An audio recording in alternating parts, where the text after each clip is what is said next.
Inner peace. Everybody, ladies and gentlemen, boys and girls from around the world, we are live here in the smoking section, and I am here with none other than the wonderful, the majestic, and the powerful Adrian Gilmore of Stone Students of Horror. My man. Nice intro right there. I like that. My man, again, I know we were just talking in the green room, and got had a chance to kind of chat real fast. But again, thank you for being on the podcast.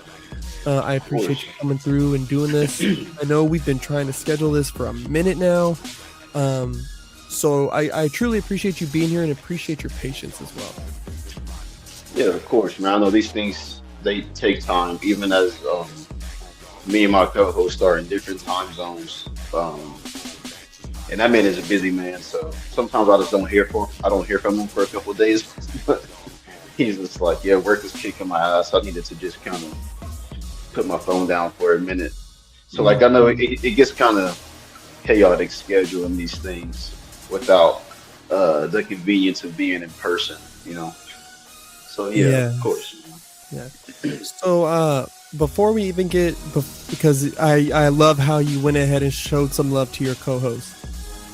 Before we even get there, can you take a second and let everybody know, if they're not familiar with you, tell them, where you're from, who you are, kind of what you do, and then we'll go from there. Okay. Whew, where do we start at from here? So my name is Adrian. Um, I live in Kerrville, Texas, about an hour-ish from San Antonio. Um, the deeper parts of San Antonio are about like an hour and a half-ish from. But yeah, I just a regular everyday working person. I train and occasionally help coach jujitsu. Not as active in there as I used to be, as I'm getting a little bit older, and also now having found Crump as an alternative hobby. I can't I can't destroy my body like I used to do. Gotta take some breaks in there, but yeah, it's pretty much that, man. I am just a stoner kid that likes to watch horror movies and be reminded that other people do stupid shit too, and laugh at them, laugh at them, and cure my own shit, and just yeah, have a good time. There we are. So, first off, shout out to all my people from San Antonio, Hybrid, Influence, Velocity, that whole squad. I Bro. um, Honcho, my man Gambino. Oh, Uh, bro, I the love that dude. Dude's man, crazy.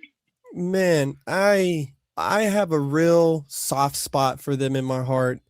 When I landed in San Antonio, they brought me to the house, right to the garage, Hmm. and fed me, and there's kids, and it's Yeah, like, whoa, like I'm very, very private with my children. Especially as my sons got older. A lot of people have seen him, and seen me post videos of him.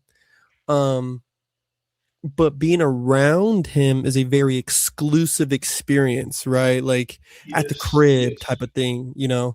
So big shout out to them because that means so, so much to me. I think San Antonio is so great. Um, yeah, I love that area. I love everybody there. So yeah, definitely want to shout them out. So jiu-jitsu, what, when, where, and how did you get started with that? And then I guess part two of that question, who, what, when, where, and how, and why did you make that transition into Crump? Okay, perfect, perfect. I love that you're guiding this because I was like, what the hell am I going to talk about? I But got so I've always had like a love for martial arts. Another reason me and Hybrid like really, really hit it off. He's a big martial arts movie nerd too, but I was just one of those kids was never really allowed to try it. There was always all these reasons why, and I think the bottom line was we couldn't afford it, and people just need to learn how to say that to their kids.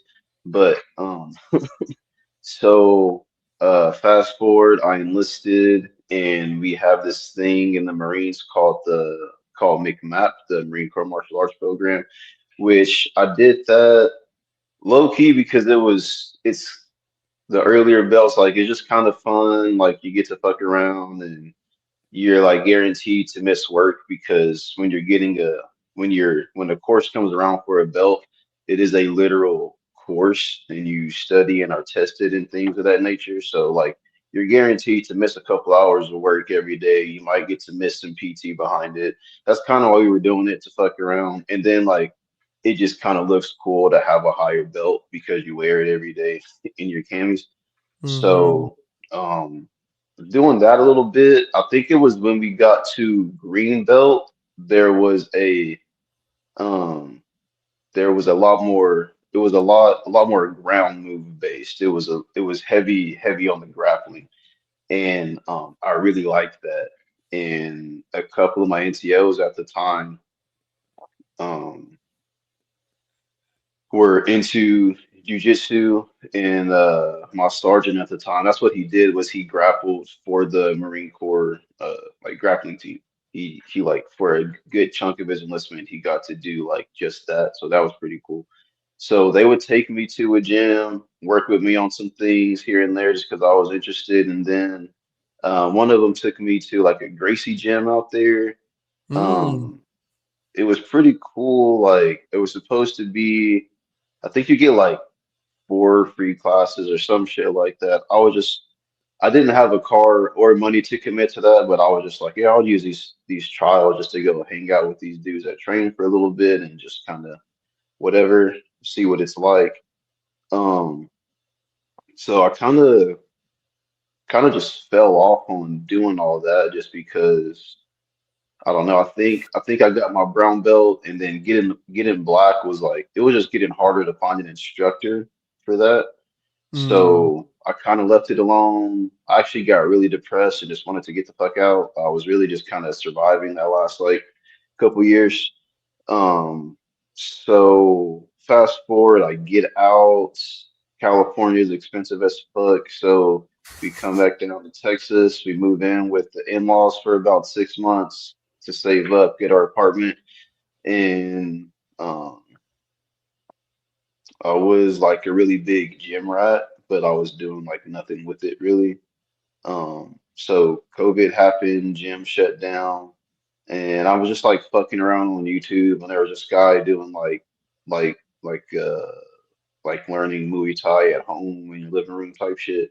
So I was Mm-hmm. doing that. I ordered like a reflex bag to drill with, and I started going to kickboxing classes at the gym I was working at. Um, it was mostly like just because of the community I live in, it was mostly like older like women and stuff like that, and just like random people that like uh were like it wouldn't really be a good matchup sparring partner. Like it would be like messing around with my kids or something like that. Mm. Um so like I asked the instructor like if he knows anywhere that does like actual um like like an actual discipline like jujitsu or something like that, or like where we can actually spar. And he put me in touch with my current jujitsu coach. Um, so that's just kind of how that happened. Was I went to like my first couple of jujitsu classes and was kind of like I wouldn't say cocky, but like I felt like I could hold my own because I was a pretty big dude at the time, and I had like my brown belt in McMap, and like literally none of that shit mattered. Just like how easily people were like toying with me without even hurting me. I was just it was almost like we say it's kind of like having a superpower, as in because Mm. I haven't looked up studies recently, but the last I checked, it's like less than 10% of the world grapples. But like it's getting so popular now. I'm sure that that number's changed, but I was just like, dude, if I'm like average, pretty strong guy off the street, and these dudes aren't even punching or kicking me, and like I just can't even defend myself in here, I kind of like I need to learn that. Like that's just it was just fucking crazy to me. So I've been doing that for about five 5 years. Yeah, I think working on my fifth year or working on my sixth year or some shit like that. Um, but Trump kind of happened weird. This is a funny story. So when I was a kid, I used to Trump, like I had the average I watched Rise as a kid story. But I'm from Oklahoma. Like there's no Crump community in Oklahoma. I mean, Ooh, you yeah. if there is, and I misspoken, please let me know because that would be dope to get down when I go visit home. It would have been nice to know because I just came back from down there. But as of I know it, there's no Crump community really in Oklahoma like that. So when I say I used to Crump as a kid, it was me and my brother mimicking videos and shit in the living room. Really, there was no sessions, no labs. Like I just learned what all that shit meant like 2 years ago. So, um, funny story.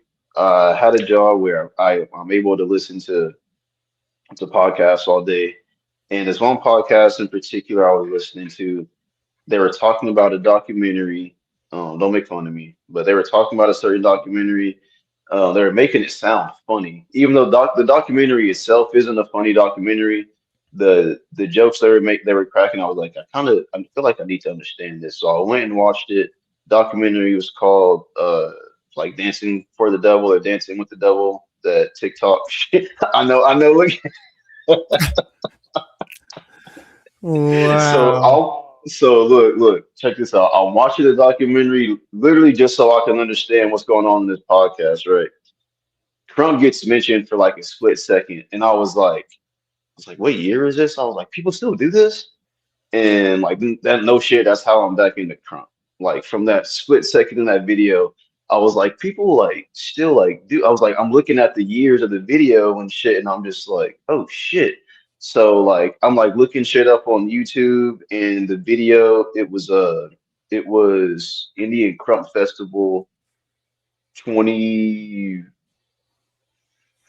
fuck, I think like 17 or some shit like that, but it was Rex, Riot, and Beast Oh yeah. uh Yeah. in that battle they had out there Yeah. that three with like Cannibal and all them. Yep. I was watching that and I was like, who's this dreadhead dude that just fucking like RKO somebody over here? And Yeah. like uh so I find Rex's Instagram just like to watch or whatever, just like to have him on there.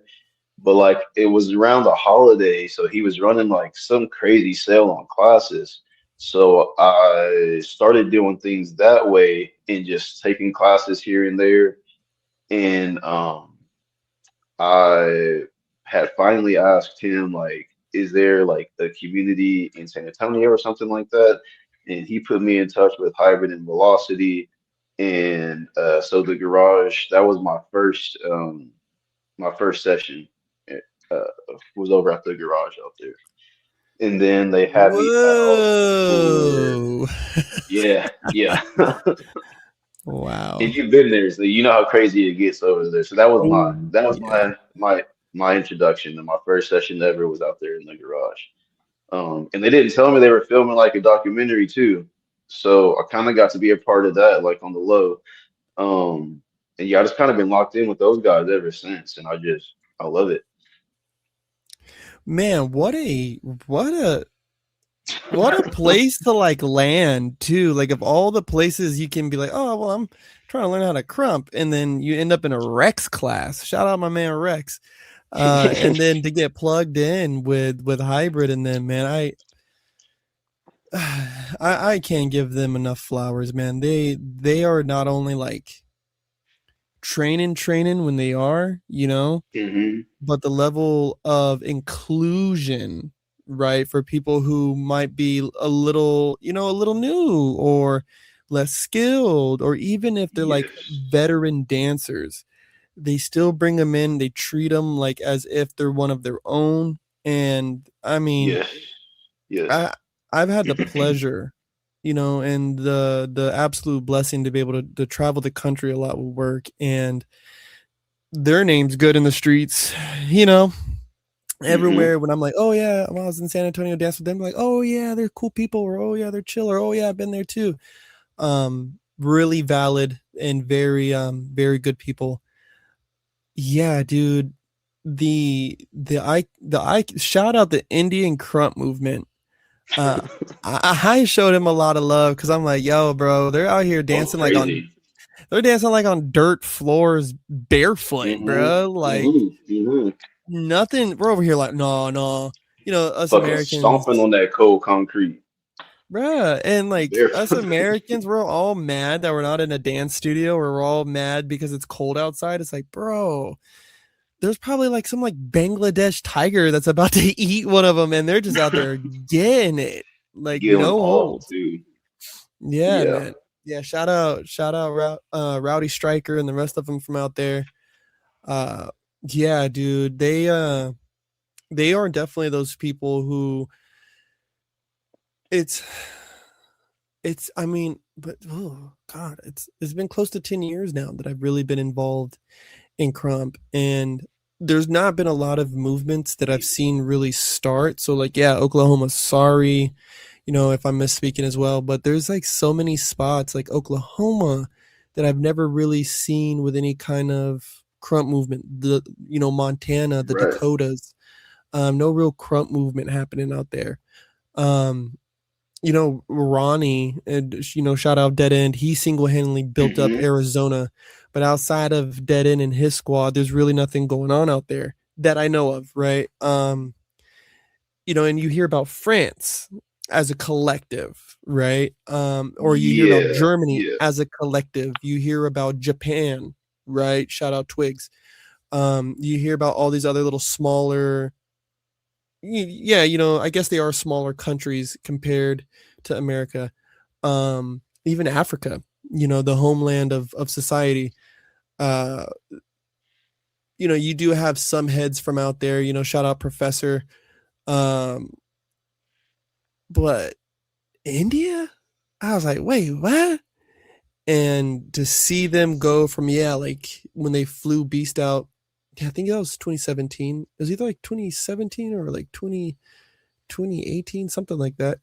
From then to now, I mean, their festivals are just insane. They look like they're always packed.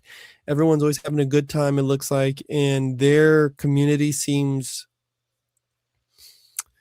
I don't want to say like reclused, but they're kind of like minding their own type of vibe. You know what I mean? Like, you don't see Yeah. him up in the Crumpers page talking about, oh, you guys never come to India, or oh, you never this, or oh, India that. It's like whatever group page they got that shit unlocked, and they're doing their own thing. So I truly do Mm-hmm. shout out the Indian Crump movement.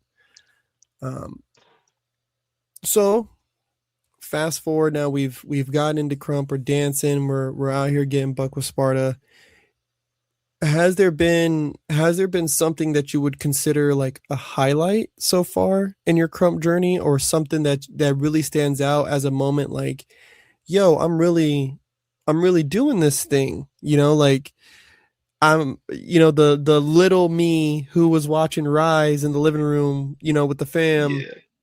to here I've arrived. Like, has there been something like that stands out to you? Okay.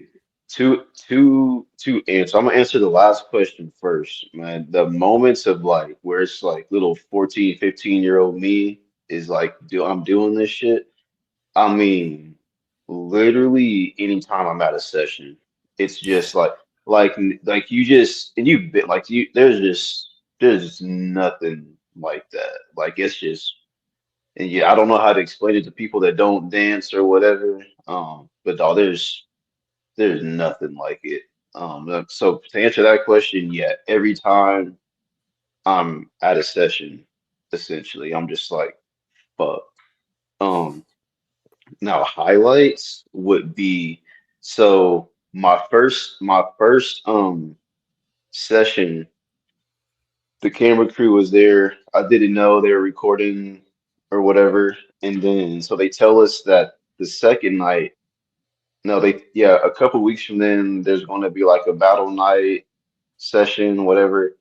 That the camera crew will be back to document that as well. So that night we're sessioning for I don't know, maybe like 30 minutes. And like before I see anybody, because it's only like my second or third session still. My stamina is shit as far as dancing. Yeah. So I'm like I'm stepping out of the camera's way and like kind of taking a knee. Because there was only a few of us at the time.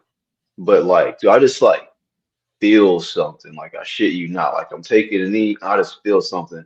And I turn around and it's Huncho, Mighty, uh uh Desiree, um, there's some more people that pulled in from like Houston and shit, I wanna say, but like and uh the way Huncho walked in the session, that man shrugged his shoulders twice, he looked around, threw his glasses to somebody and just got off like I had never seen anybody get off before. Like it was just so instant and he was so in control of that get off just happening.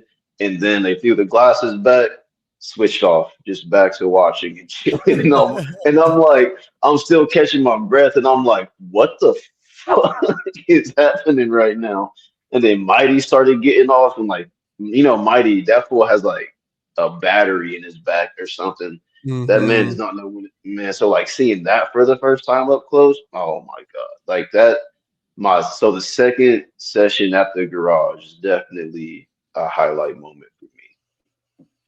Yeah, I got a lot of love for Mighty too. He is somebody I feel that is, and this isn't, I don't think this is disrespectful to say that he's slept on and underrated. I think that amongst the Texas movement, most of the people that I've seen dance and that I know well, I think everyone mentioned so far are what I would consider the cream of the crop, right? I would even throw Craze in there too. Hmm. Oh yeah, yeah, Antics crazy is in there, nasty. Judge, right? There's a couple other heads, but that group, the 80s, right there from Sparta, Hmm. they are just something different. The Godfather pun. There's not many names I would add to that list besides the people that you all named right there, bro. Man, what an experience. Yeah, Honcho, Hmm. dude. I got a lot of love for that dude. Sessioned at his house and didn't really know what to expect, right? Meeting him. Um, was such a laid back guy. We may or may not have stepped outside and partook in some activities, and he's a good dude. He's a Yeah, good man. gotta exercise them lungs, man. Yeah, man. I gotta show love. Especially in like the crump culture, right? Like you've been around long enough to see that, like like pro tracks, bro. Like you have people who come and they're just so radiant and they affect everybody that they're around and Dude.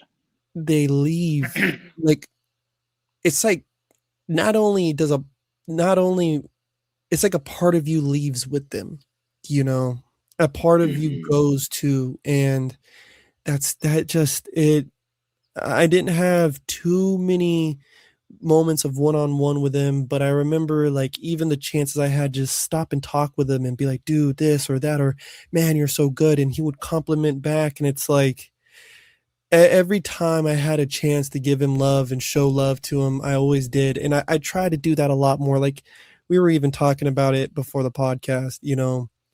I lost a friend, and that's what really inspired the show. And in our community, we don't have enough flower giving.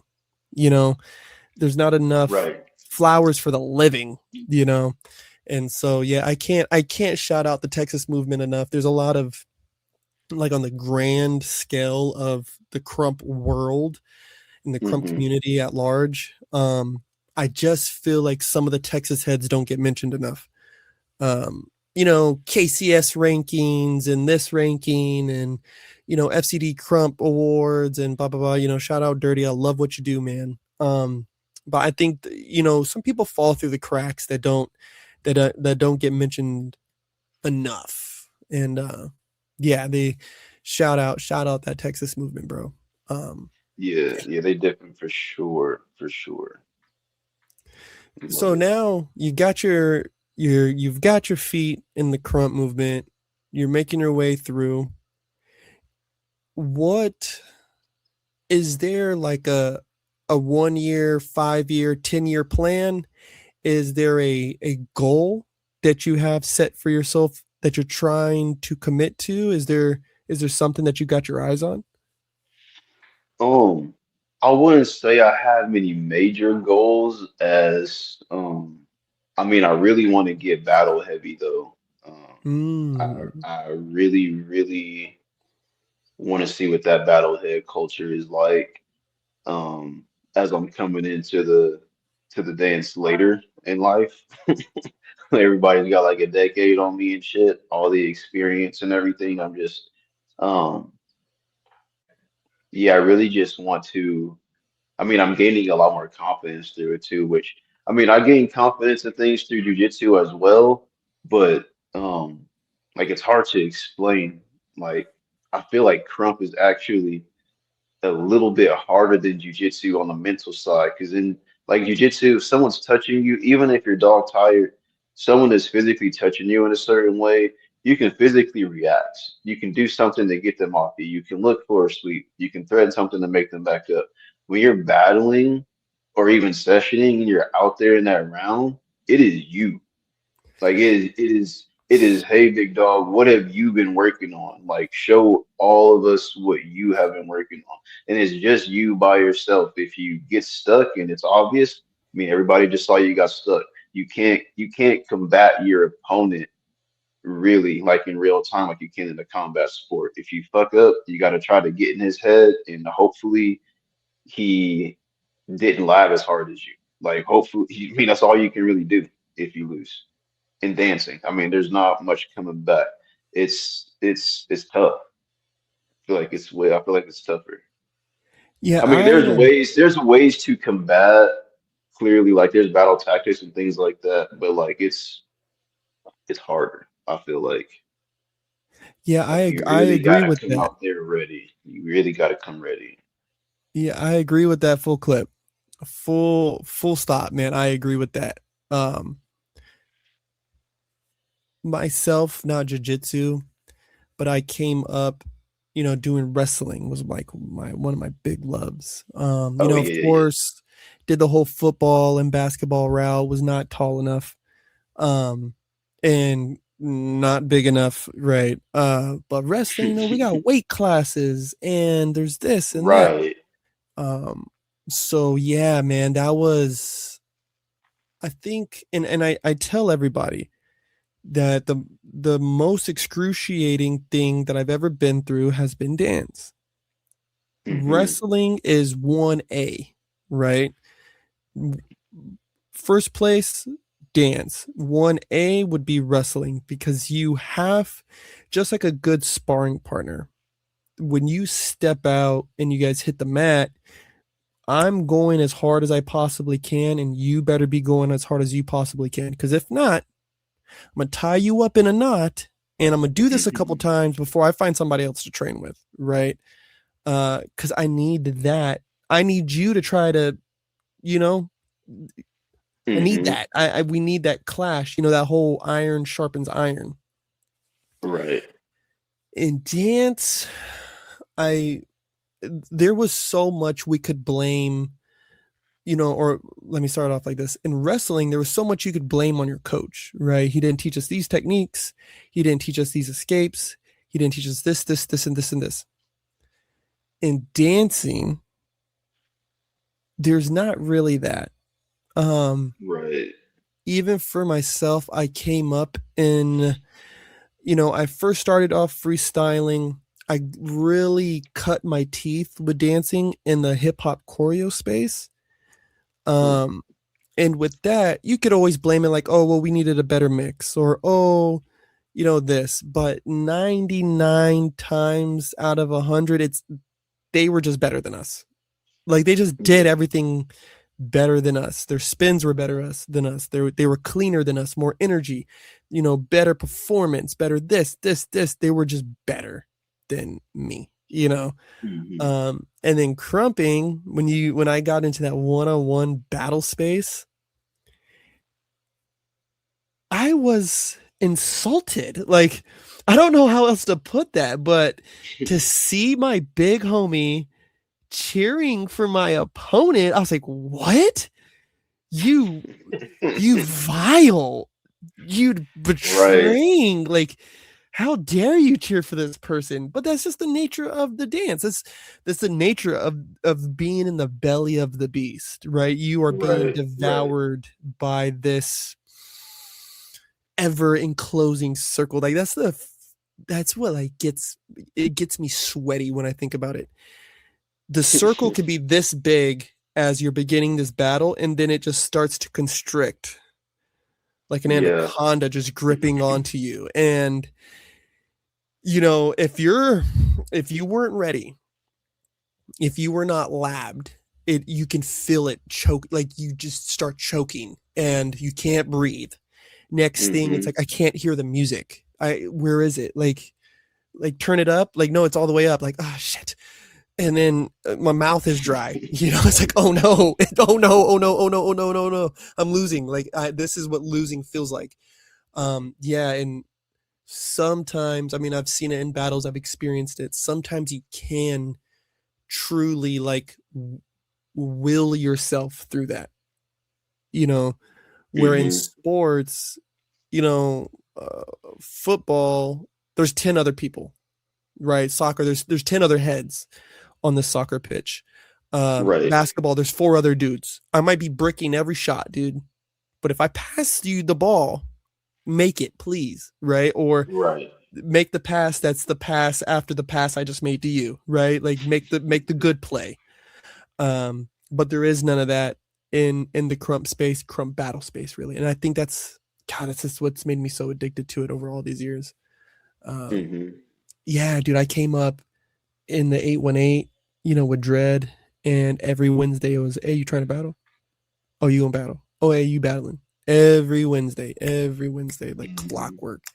And so it's addicting, man. And I Yeah. like, is there anybody in particular who you'd want to battle first and kind of like, or somebody, might not even say battle first. Is there somebody out there that you say, hey, that would be a mark of how far I've came and a mark of my training? Is there somebody out there? Um, that would really be a mark of my trip. So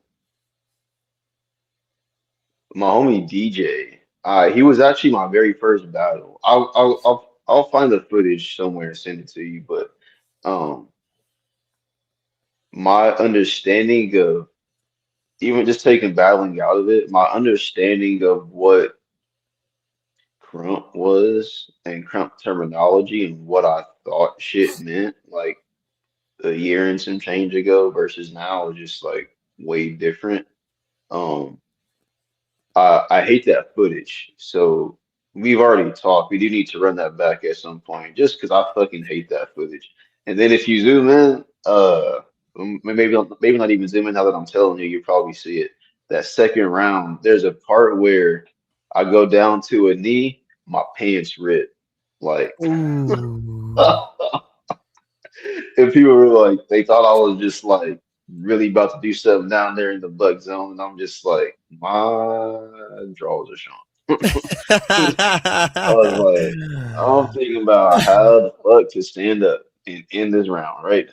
Because but but yeah, we've already talked.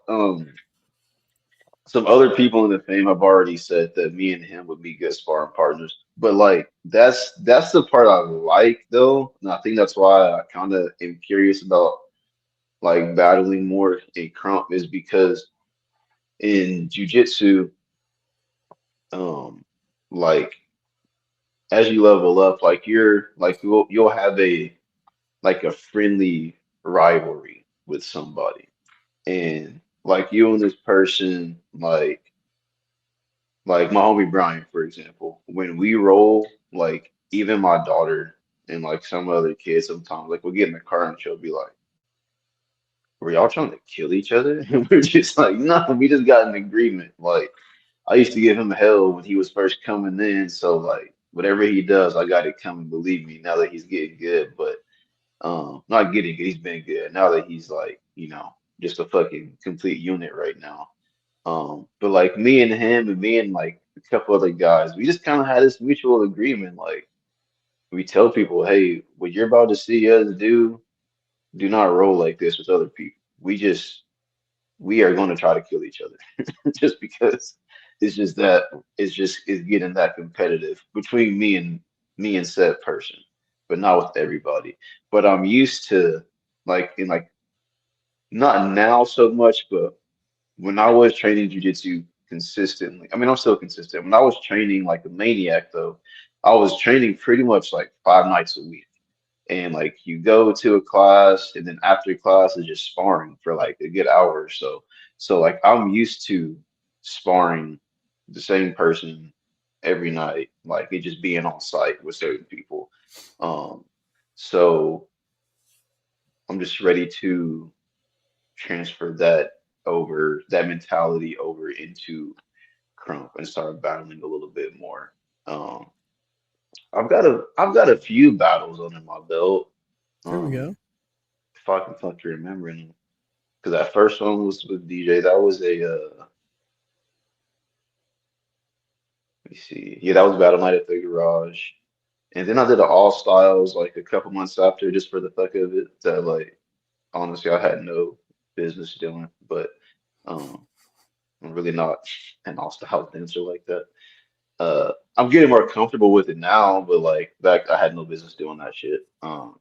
And let me see.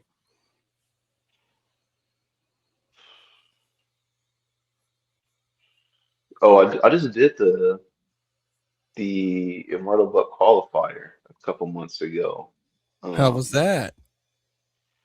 uh, past prelims, past top 8, and then I lost my finals. And yeah, bro, she beat me straight up for sure. I was like, yeah, that's a dub right there. There we go, Um, though, bro. That's but big. yeah. And then I got one Saturday. Marcus is hosting a Rep Your Style night. So it's in all styles, kind of, except you bring your own selection of like 10 to 12 tracks. Um, so it'll be their style and their music versus your style and your music. So um, I do have that going on Saturday. Um, and they did like a live drawing, not drawing, but like they put our names on the spinning app thing on the computer or whatever, and for the prelims. So the prelims are pre-selected, so I already know who my opponent is Nice. for the prelims. So that's one that I actually was able to hone in and prepare for, which I feel good about that one. But yeah, man, just ready to fucking see what happens. Just hydrating right now, getting ready, bro. Yeah, man. There's a beauty in the preparation, and there's a level of chaos in the execution that, I mean, for me at least, it just keeps me in it, right? The beauty of, and I hate saying this, is I don't really like lab for somebody like that. Mhm. There's not like a move set that I'm going into a battle with. Um, there's moves I practice, there's things I come up with, that type of like creating for sure I'll do. Um, I like to watch what people do though when I am studying them and when I'm watching them. And I really like to focus on what they do well, right? And I'm not like, oh, I Mhm. need to exploit this, because then I feel like if I'm battling somebody who doesn't use a lot of footwork, I don't want to approach this battle and like footwork them to death, because Right. that's not my style, bro. Like I Yeah. don't want to get lost in that sauce, right? But so the beauty of preparation, of staying true to who I am, staying true to what comes out, during this creative process. Because Hmm. as I'm watching them, I'm also trying to be inspired by them. I wanna be inspired by the way they did that jab or that crazy chest pop or their wobble. Like I wanna, like, damn, that was Right. dope, you know. And then the chaos of just letting it all out. Uh, Maybe not always, my idea of not having move sets and this and stuff ready and planned on an 8 count might be the reason why I've lost some battles. Who knows? I don't know. I'm not here to judge that. I let the judges judge that. I just go out there and do me though. My I most feel you. raw and authentic self every single time. Uh, yeah, man. I wish you the best of luck though on these battles No, coming thank up you, man. because yeah, bro, that's exciting. God, preparing for a battle. I used to stay up late just watching footage like during my Hmm. crackhead era of Crump, like just all consuming all like I didn't listen to any like normal music on a car ride. It was all Crump music. Uh Yeah. yeah, dude, I was there was that obsession. I definitely went through that. Now you got some battles under your belt. You're moving your way through and again, shout out San Antonio. I love you guys so much. Hybrid Velocity, all y'all, DNA, all y'all. Shout out my Austin homies. DNA. Shout out the homies from Houston. Andrew Batterina, my brother. Love you, dude. Um, Now, how and or when did you also decide to become a little creative and start this movie review channel on YouTube? Like, what was that? I guess the best way to ask it is what not only what inspired you to start it, but then what was the process that went along with it? Okay, that's a good question. All right, so what started it was about 5 years ago. Um, is when we started this, or when at least when the last video was made before I kind of revamped it a little bit. Um, Basically, my old apartment, um, like when we had first moved into it, the neighbors I had originally were they were introduced to us through one of my wife's work friends. We told them where we had moved to, and they were just like, "Oh, do you know so and so? And he lives out there. Y'all should talk to him at some point." And he kind of put us in touch with each other. And yeah, we very soon came to find out that uh, Max and his roommate Zach at the time, who Zach is my co-host now, actually.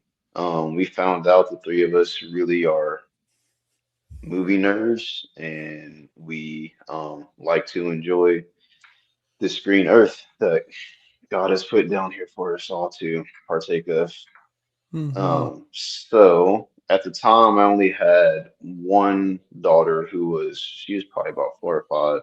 So her and her mom were going to bed fairly early.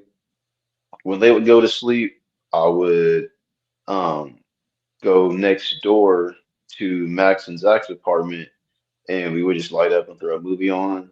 I predominantly like horror movies. That was like a common ground for us because we all like different types of shit.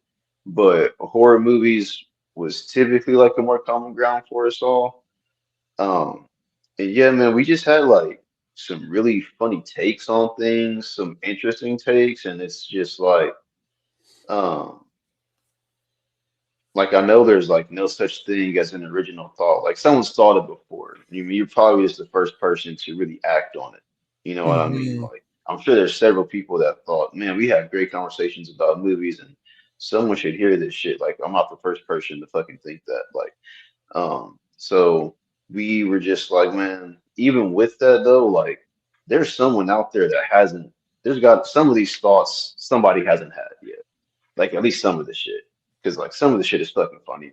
And some of the stuff is really interesting. So like 50-50 chance someone else would find it interesting. So I don't know how I got the idea to I guess I wasn't really calling it a podcast back then. Even now, I still don't call it a podcast. I'll just say YouTube channel, which I should start saying podcast. But this was like right after COVID had just kicked off, or like somewhere during the middle of that.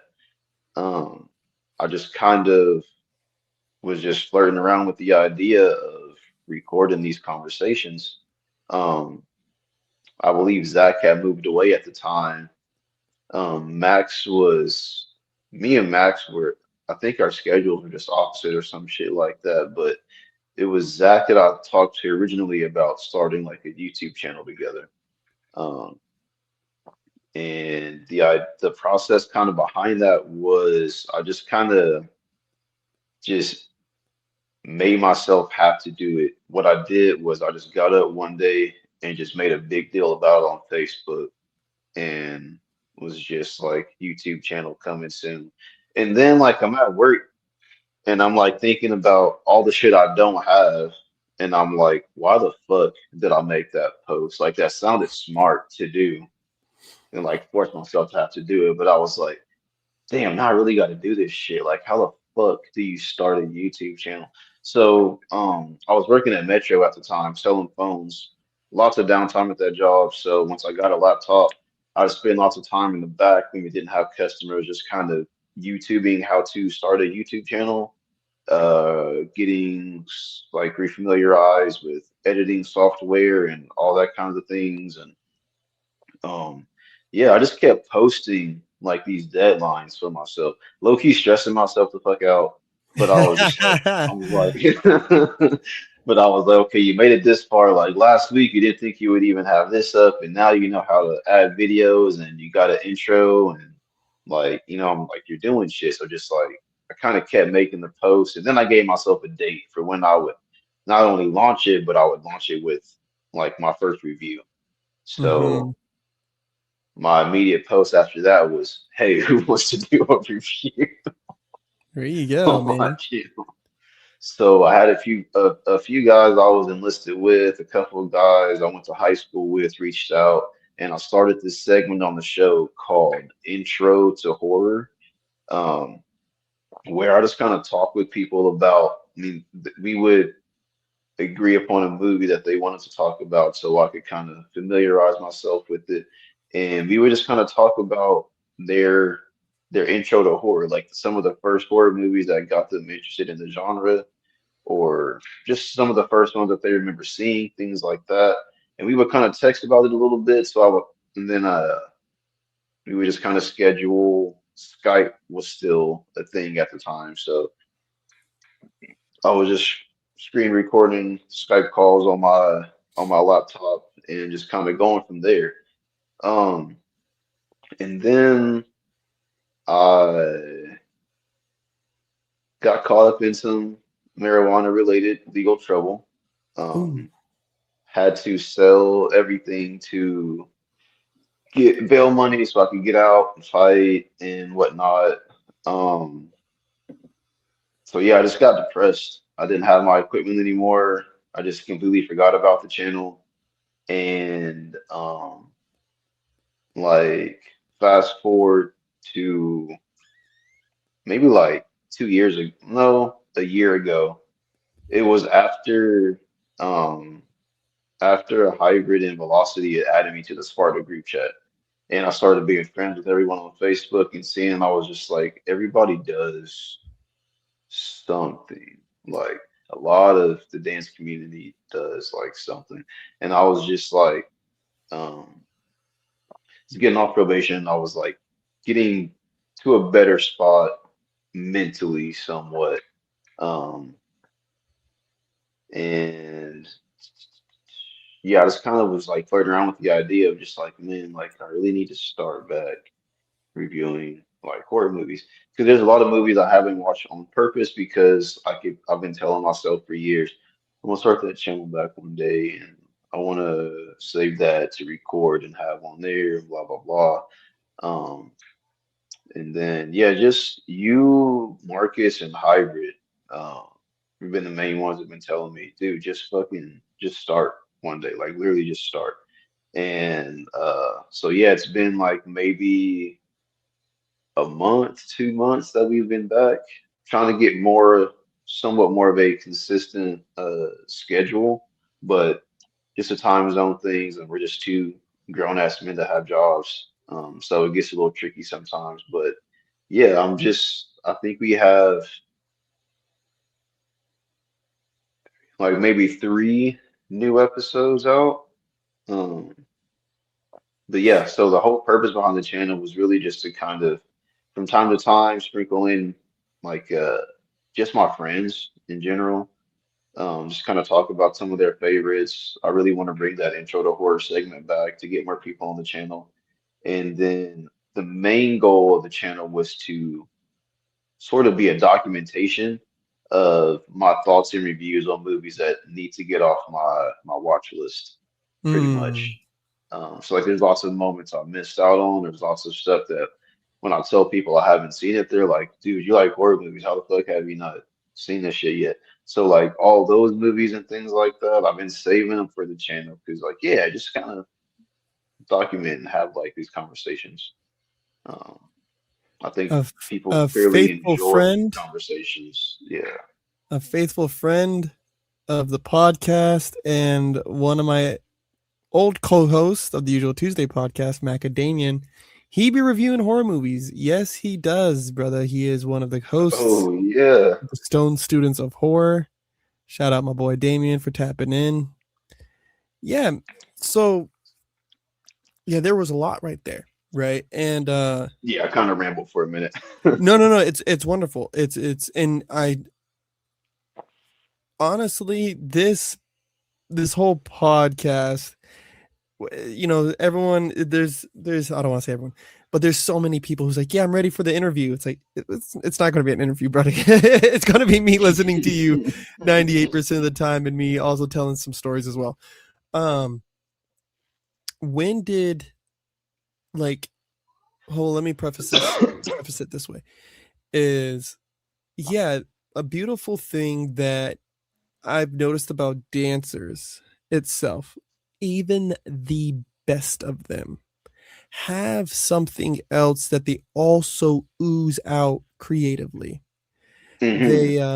They, whether it's through music, maybe they play an actual instrument, maybe they, make mixes, or they're a rapper, or they're into some kind of martial arts, is a big one I've noticed. Hmm. The crumping or the whatever dancing else that they do just seems to be the one that takes the most bandwidth of their server. um Right, right. Damien also with another amazing question, and this is what I was going to say: what would you have considered to be your personal favorite horror movie, right? And is it the one that got you, like, hey, this, I could talk for hours on this one, or was it something else? So yeah, I guess Mhm. part one is what is your personal favorite horror movie, and then which one was the one that was like, I'm starting it. Dude, I'm not going to lie. My personal favorite horror movie, it changes so often that they're literally like my babies. And you're asking me to ask which one of my babies I love more. So, so it comes down to that. It's like, which one have I spent time with lately? I don't know. But uh damn, a personal favorite.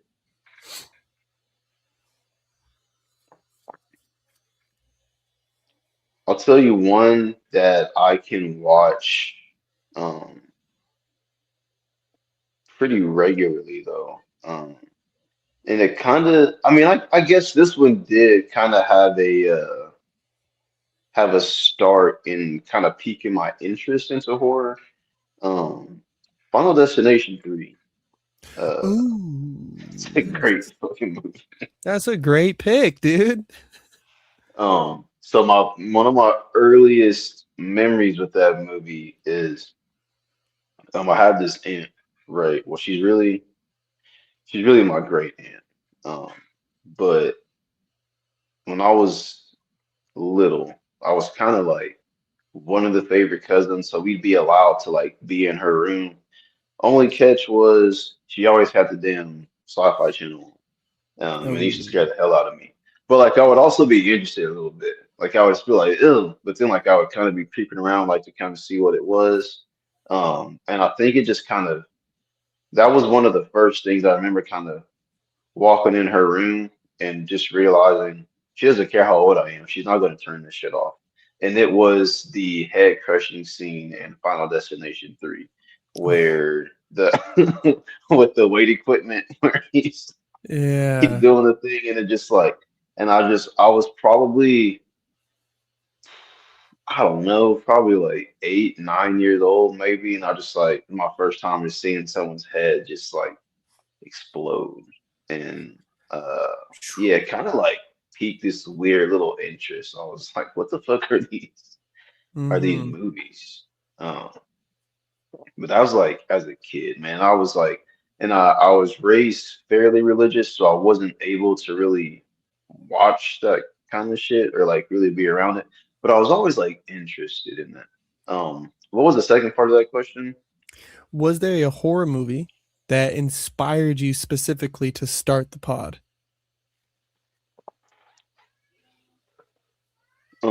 No, there was no movie in general that inspired the pod. It was through several conversations just about movies in general.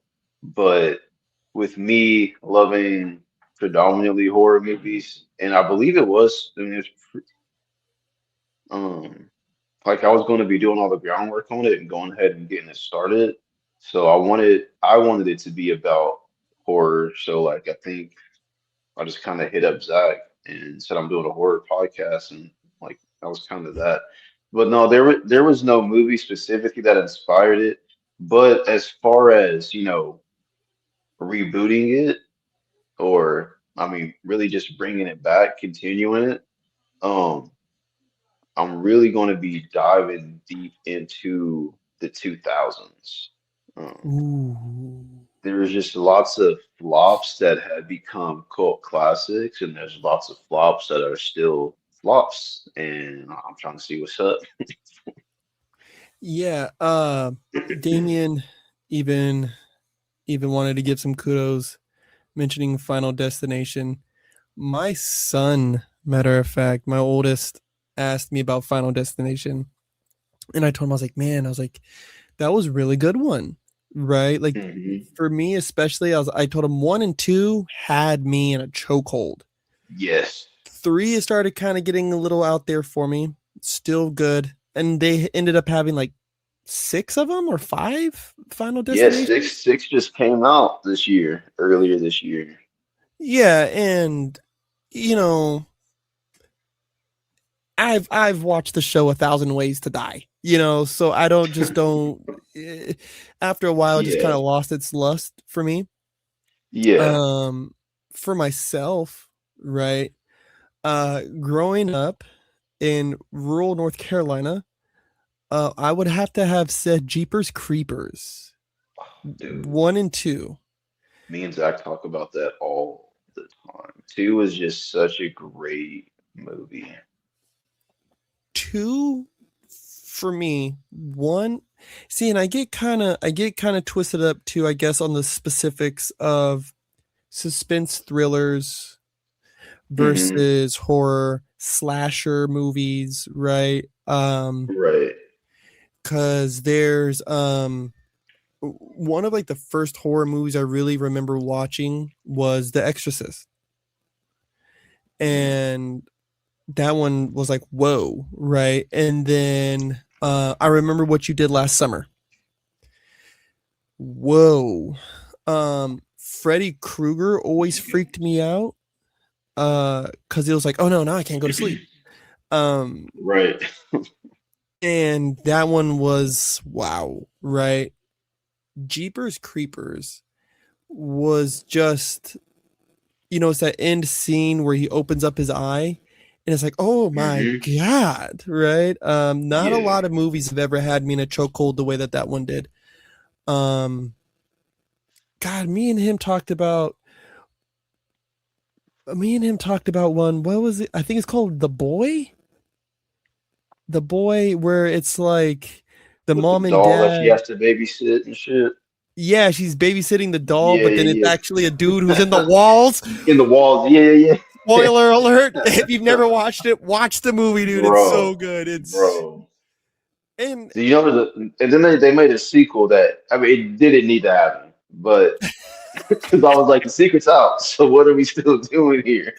Um, oh my but god. yeah, man. And then just while we were on Final Destination 3, I think I love how bad that movie was. Like I love a good bad movie, man. Like that's one I'll go to bat for. And I think it was the bully, man. It has my favorite bully in it. The Mm, which was the black dude, the football player that gets his head smashed. yeah. Great. That's like a common trope in the early 2000s. There was always someone that's just an asshole for no reason. Like there was never a backstory. Like he was abused at home, something. His dad's a it was just someone that's always just a fucking asshole, and it's just like, what is his problem? And that dude, the whole movie is just like, why are you so fucking angry? Just for the Like love of he's the game, he's just a dick. Like, like, dude, come on. bro, he's Um, just mad. I was just like, what the fuck is wrong? like I guess even like Jaws was considered like somewhat of a horror movie, which Yeah, that's one I still got to get off my list too, to be honest. Um, I oh love man. creature features though, but I was never really big on the shark shit though. Mm-mm. Uh, Deep Blue Sea though was a fucking amazing movie though. I'll give you Amazing shark that movie. one. That's a great fucking movie right there. Matter of fact, me and Damien were talking about a movie. I think it's like 40 meters deep or Yeah, 40 yeah, yeah, feet yeah, yeah. deep or something, right? That one was really Or like good. 40 meters down or some shit. Yeah, yeah, yeah, yeah. Really, really good movie. Um, oh, hold on, we got. It had great tense scenes in there too. Oh yes, the gymnastics test. Yes, on the balance beam. Yes, yes, yes. I Oh, the think. five. Yeah, that's five. Yeah, Yeah, yeah, yeah, yeah. Didn't yeah. didn't the theaters Dude, that also do 3D for Fantastic or not Fantastic? What the fuck, Fantastic? Final Destination 3? Didn't they do that one in 3D? I'm pretty sure. I had a DVD from Walmart like several years ago that had 3D glasses in it. Yeah, yeah, yeah. Yeah, because I remember Well, there was that wave.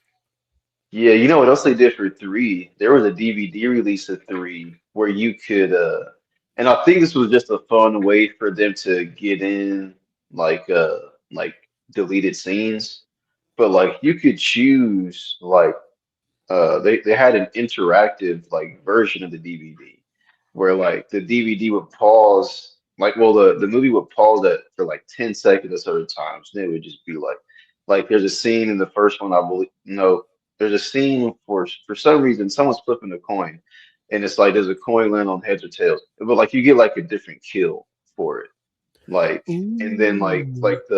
like the suntan the Sun tanning bed. yeah, the Yeah, tanning bed. There you the go. Yeah, yeah, tanning yeah. bed deaths. Yeah, there's an alternate death on that one where they like they escape, but dude, I don't know. It was just something stupid to get them where they escape. It was just one of those stupid deaths where you could tell the director just wanted to see their tits. Like I can't even remember what the death because it was just so stupid. It was just like they escape, but like they're topless and like they burn to death. Or so, I don't fucking know. It was something stupid like that, but they were just like they have a few different deaths in there, and I think it was just a way to get they use interactive as a way to kind of let you see some scenes that got cut, maybe because nothing changes in the movie necessarily. I don't think. Yeah, I think as of very recent, one of my favorite horror movies was when they brought in Bill Skarsgård for Oh, It dude, the 2 beginning. or It, the like the remake. Yeah, That yeah, one was amazing. And then Nosferatu, also with Skarsgård, dude, amazing Dude. actor. So I didn't know that was him until I was reading reviews after I watched the movie. That man was he was unrecognizable. Even after I knew who it was and it came out on Peacock, I still couldn't like see it. I was Mm-hmm. just like, that does not look like Bill Scar. That was a badass movie right there too, though. That one was that was a trip. I didn't know what to expect fully, but I trust that director though, and that was a great theater experience right there. Oh, dude, there was a moment I remember me and my chick were laying down in the bed watching it, and there was a minute, it's like when the girls are like tweaking out. And I Hmm. remember like after that scene, I was like, I just remember going, okay, but what the fuck was that? Like, Yeah, what just happened right now? That was insane. And it was so yeah, intense. Like, wow. And I mean, the way that Skarsgård really gets into those characters, like, it, me and her had the arguments of like, he's got to be method acting. Like, where they really become the mm, person type of thing. Because there's just no other way that you sell the accent, right? Or you sell like yeah, his laugh literally, with it was just so sinister. Like it, yeah. there's not a lot. Yeah, he literally became somebody else for that Yeah. shit. Like that was great. He's got a lot of range too though. Like I don't know if you saw this movie called Boy Kills World where Bill Skarsgård gets trained. He's like this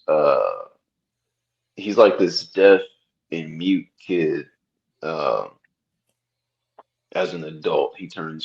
Bill Skarsgård plays a kid as an adult, and he gets trained by one of the like final boss guys in from the Raid movies, the older guy with the Mm. long hair. He gets trained by him to like become an assassin to like overthrow some government scheme shit, like somewhat post-apocalyptic type of deal.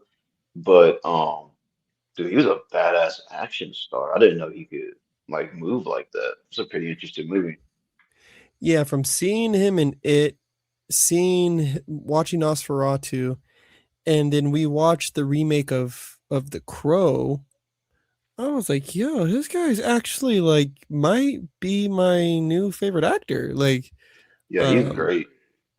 yeah, I just don't think I've seen him in any like normal like normal roles. Yeah, I'm like trying to think, dude, and I don't. Uh, yeah, I don't know, man. I don't know. I'm sure Okay, there's something. I just can't think of it, now but see, maybe.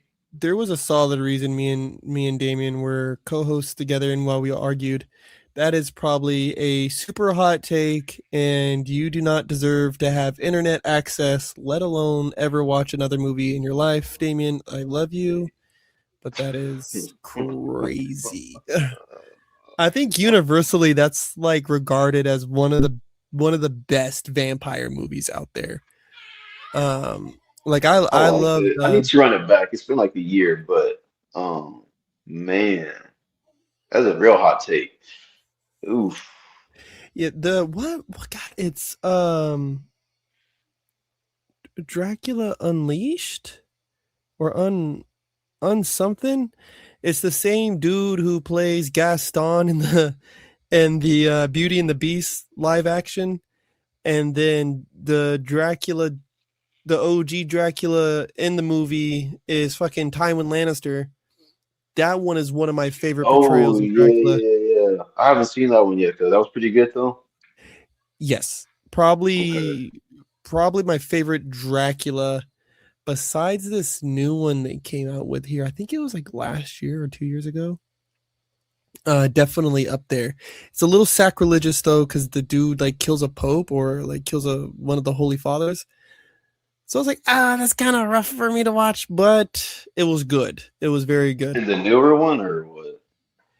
Yes, it's newer. Oh, are you talking about Dracula Untold? Yes, that one is good. That one is probably one of my that is probably my favorite. There is one that they came out with here. I want to say last year or earlier this year. Um God, I could see the dude's face who plays Dracula. Um it's so good though. I'd have to look it up and send it to you, man. Let you do a review on it because I it's remember good. seeing it. I remember seeing a Dracula something coming out soon, but I don't think it hit I don't think it hit the theaters here though. May be the issue. Yeah, But I live in a weird little small town area too, though. So I mean, I could see that one not coming here, maybe. I only know about 4 or 5 people who've watched it in the theaters. I was lucky enough to get it fucking pirated before it released. Um, so I don't think it had a very good theatrical reception. But Yeah, probably not. I Nosferatu did though. yes, yes. I just I I I just get tired sometimes of seeing the remakes of a similar story. Um Yeah, the play-by-play remakes. yeah, Yeah, or like how many ways do we change this thing before it becomes something else with the dude with the same name and plot twist, there's not a plot twist or that was my thing with Nosferatu was like by the time the ending came, spoiler alert everybody, um I really didn't know what to expect. And then William Defoe's character being in there, the fact that they were talking about the Solomonari, I'm really into occult stuff. And the fact that they were talking about like what was the way. dude, I gotta watch that movie again. Yeah, it was so Willem good. Dafoe came and just like stole the screen. And it's like I see him and I'm like, oh, it's the Great Goblin. But then he just takes me somewhere else with his acting. I think he is a very underappreciated actor, like as Oh far as yeah, his range goes. yeah, he was fucking amazing in that movie. He actually was doing so good. I was like kind of forgot that I forgot how I thought it was going to end. I was kind of just watching, like at that point. Oh man, that's crazy that Damien said it was buns though. Now I'm trying to, We love you, Damo. He also oh, I'm asked, trying to think about ever seen Twilight? if he's about to say Twilight's the greatest movie in the world. That is better than Nosferatu. I think he's trying to say it's one of the better vampire movies, Don't which do that shit. no, sir, it is not. You know, I It, always forget about because it's such badass action, but Underworld.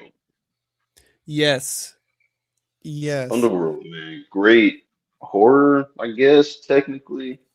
But man, it's just so badass. I always forget that I even consider it that. Those are just like perfectly written movies. I think a very underappreciated too, as far as a vampire series goes, is the Blade movies. Yeah. I thought, Which Blade's been getting a little bit more recognition here lately though.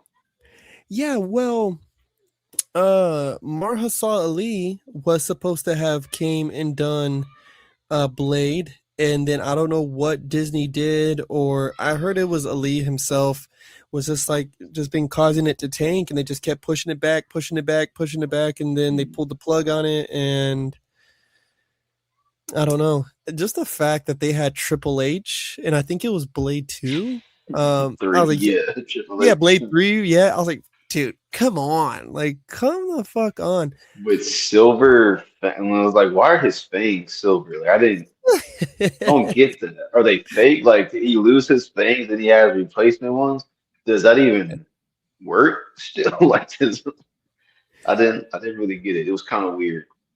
I think in Blade And then the 1. dog vampires. Oh, those freaked me out. Yeah, Blade 3 was like the guys that had the mouths that went like crazy. That one was freaky. That one freaked me out. Yeah, that one was. I was like, yo, this is badass. I went from being like, this is badass to, oh, what in the Whoa. hell? Like, it was. Yeah, that one was weird. Like the club scene and everything, and just yeah, Yeah. that was a wild movie. The first Blade with that opening club scene and they're playing Rob Zombie, dude, Hmm. especially like during that time, Rob Zombie was going so hard. Matter of fact, him as a director too, because he did Devil's Rejects, which Uh, I hate love those movies. Like, I hate love Rob Zombie, dude. yeah, He's man. fucking. That dude's a character right there, bro. Um, I love Ooh, hate that he did Halloween. No, actually, his first Halloween reboot remake, the first one, it's kind of grown on me as a guilty pleasure. Um, yes. it's just so like over the top and weird that it's just kind of like I can respect the angle he was coming from. But the Devil's Rejects, there's one I haven't seen out of those.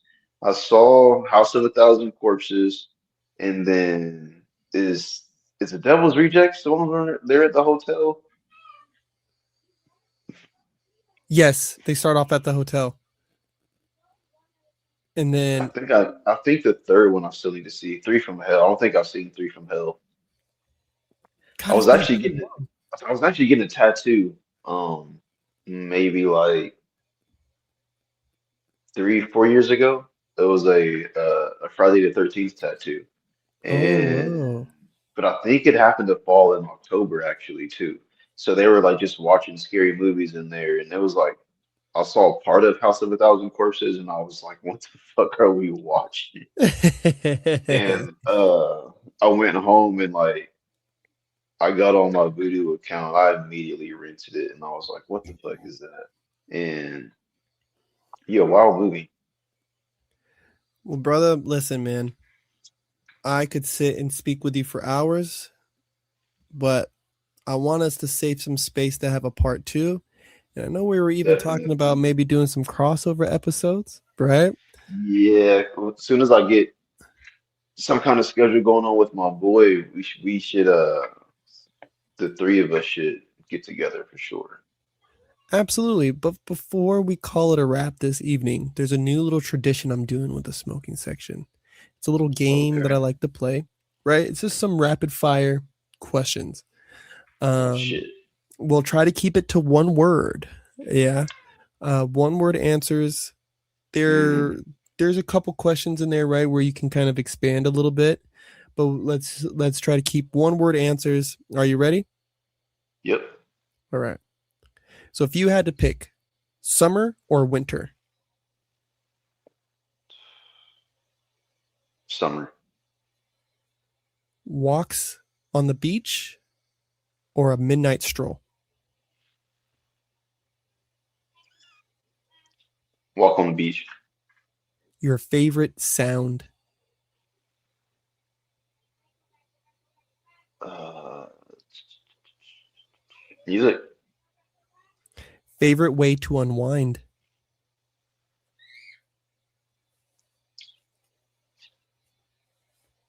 Live.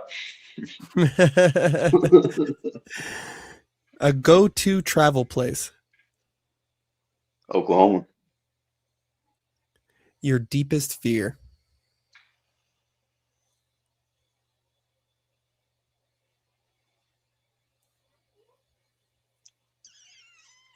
Uh, our deepest fear is not that we are inadequate. No, I'm just playing. I would say drowning. Your biggest regret, Biggest regret.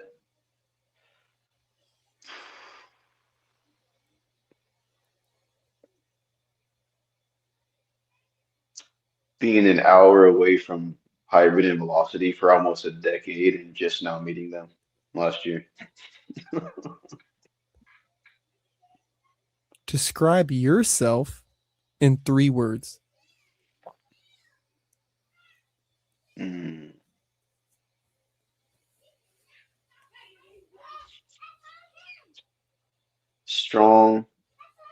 Disciplined, confident. And as a parting gift to all the viewers who are watching, did watch, and have yet to watch, what is a piece of advice or words of motivation that you have for them? Words of motivation. Um, just start on it, whatever it is, just start. You can't figure it out until you start on it. A lot of people try to figure things out before they start on it, which is something I struggle with. And until you physically just start doing the thing, you're just going to be working on it in your head. You have nothing to work on until you start on it. You have nothing to figure out until you start it and then run into a problem and then you figure that out. But you got to start first. So just start doing it. My man, sage words. Wonderful. Wonderful. My guy. Thank you, Adrian, so much for being on the show. I cannot express enough the amount of appreciation I have for you, right? For not only, coming on, sharing your work, talking horror with me, right? And also the patience that it took to get this set up and get this cracking. Yeah, dude, and I did not realize like how laced in you are with like the Sparta fam. So, bro, Yeah. I didn't even mention it. Shout out Hybrid. That's my big homie, actually. Did Jeez, not mention boy. that, but yeah. Yeah, and I know he's a Harry Potter lover, dude, and I'm a huge Harry Potter lover. And Oh yeah, yeah. yes, we resonate, man. I'm telling you, dude, I got a lot of love for you guys over there. So again, I do want to say thank you for coming on. Thank you for sharing your light in the space that not only that I've created here, but that everybody through all these episodes have helped create. And I'm just so glad to have had you here to add on to the list of people. Yeah, man, can't wait to do a crossover. Hopefully we have more episodes too on the smoking For section. sure. Definitely. I'll definitely be back, man. Alrighty, brother. Well, let's go ahead and get out of here. And I'll send you a DM, bro, and chop it up a little bit more. All right, man. All right. Good talking to you, brother. I'll see you, man. All right, man. I'll see you soon. You guys, that was Adrian, the one and only. Yeah, from the Stoned Students of Horror. You guys heard him talking, giving his reviews. I want to give a big shout out to my dude Zero. Yeah, the macadamia nut himself, the 1/3 of the usual Tuesday podcast, Jordan Locklear. Thank you for coming through and also showing some love on Facebook. Shout out to everybody. Twitch, YouTube, Facebook, X. Where else are we? Yeah, all the platforms where we're at. This episode it's a special one. I got a lot of love from my people out in San Antonio. Like he said, just start. A journey of 1,000 miles starts with the first step. The first step. And I hope your journey of 1,000 miles goes another 1,000 and another 1,000 and another. Chase it wholeheartedly with confidence and conviction. Make that first step. I love you guys. I hope you guys have a good day. Hope you have an amazing week, month, year in life. And until next time, stay motivated.